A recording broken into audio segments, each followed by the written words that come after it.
It's bucket time.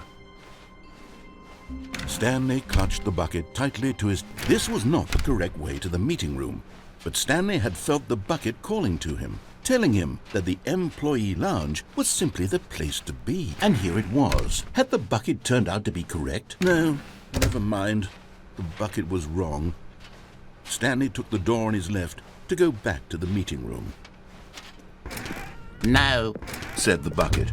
don't go to the meeting room. Go somewhere else. The cargo. Good. Said the bucket. Now ride the lift all the way to the top. There's something up there I need you to do. Stanley did not question why or how this bucket was speaking to him. It should have alarmed him, of course, because buckets can't talk. But Stanley chose not to think about this obvious fact. He was firmly convinced that the bucket had spoken to him, and he unthinkingly did whatever the bucket asked. In here. Said the bucket. Go into this dark room over here. Stanley once again obeyed blindly. Now pick up the...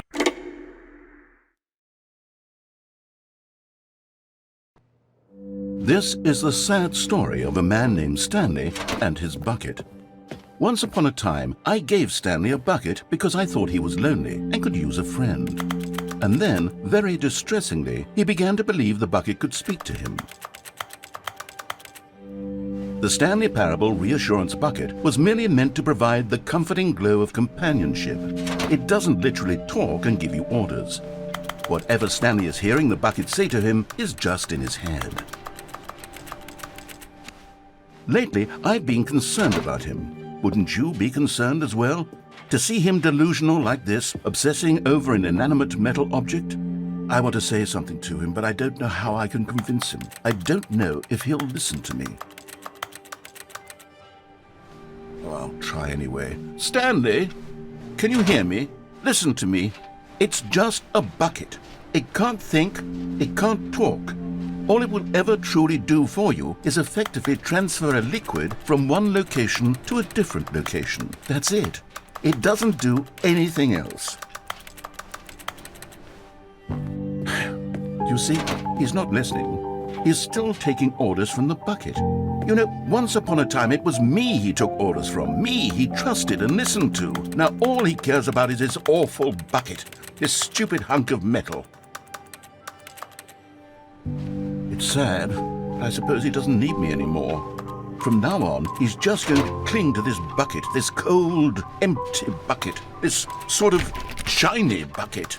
Well, I'll give it this. The bucket does have a nice shine to it.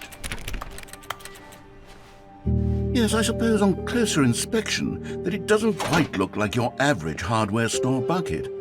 It's just a little more, what am I trying to say? Sturdier, more capable of transporting liquid. Like it would be better at moving an amount of water from one room to another. Oh my God, what am I saying? Better at carrying water from room to room. It's a bucket. It's literally just a bucket. Why do I feel some need to point out the ways in which it's so much more than just a regular bucket? Oh no, I'm having feelings for the bucket. No. What's going on? Why do I want to be with the bucket? Hear what the bucket has to say. Do anything it asks. What's wrong with me? I don't understand. Perhaps, if I had the bucket, this would be less confusing. Yes, the bucket could tell me what to do in this troublesome situation. Stanley, give me the bucket. Give it to me. Give me the bucket, Stanley. I need it. Give it to me now. Give it or I'll...